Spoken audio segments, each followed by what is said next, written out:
বিষয়গুলো আল্লাহর কালাম থেকে আমরা শিখব। সময় পাইলে হাদিস থেকে কিছু শিখব, কোরআনে কারিম থেকে।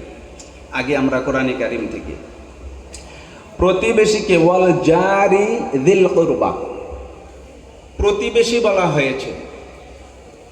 হিন্দু সেও আপনার প্রতিবেশী হইতে পারে, খ্রিস্টান সেও প্রতিবেশী হইতে পারে, ইহুদি সেও প্রতিবেশী হইতে পারে। আমরা তার সাথেও সম্প্রীতি রক্ষা করতে হবে। আমাদের বড়ই দুঃখজনক বিষয় যে দেখেন আমাদের কেমন যেন ঘুমের থেকে উঠে যদি দেখেন যে ডাইন হাতটা কাজ করতেছে না, এই হাতটার মধ্যে চিমটি কাটলেও টের পাওয়া যায় না।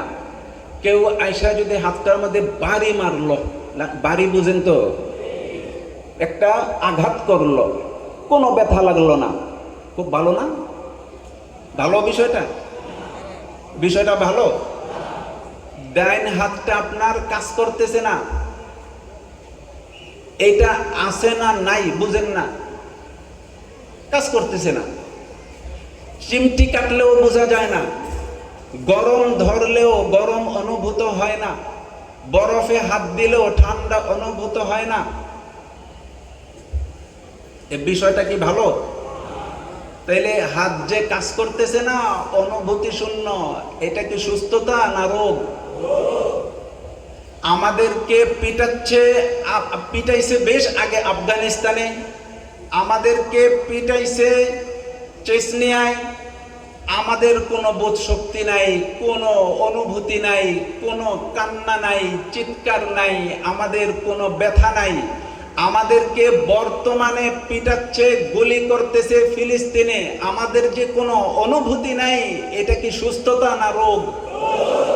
কিসের রোগ এটা? কলবের রোগ।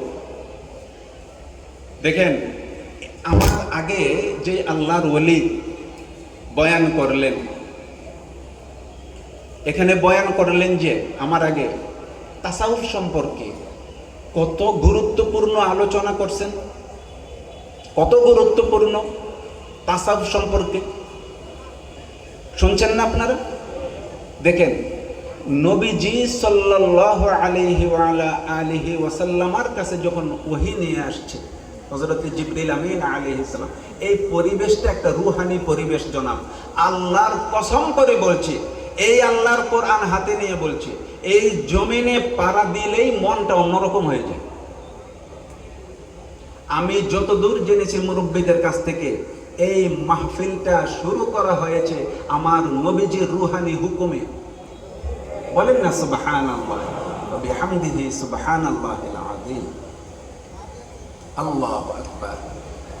উপরে আল্লাহর ওলি অভাব নাই, জমিনের নিচেও আল্লাহর ওলি অভাব নাই। সুবহানাল্লাহ ওয়া বিহামদিহি সুবহানাল্লাহিল আযীম। আল্লাহু আকবার, আল্লাহু আকবার। একটা রূহানি পরিবেশ। কি কথাটা বলতেছিলাম? Please help me two.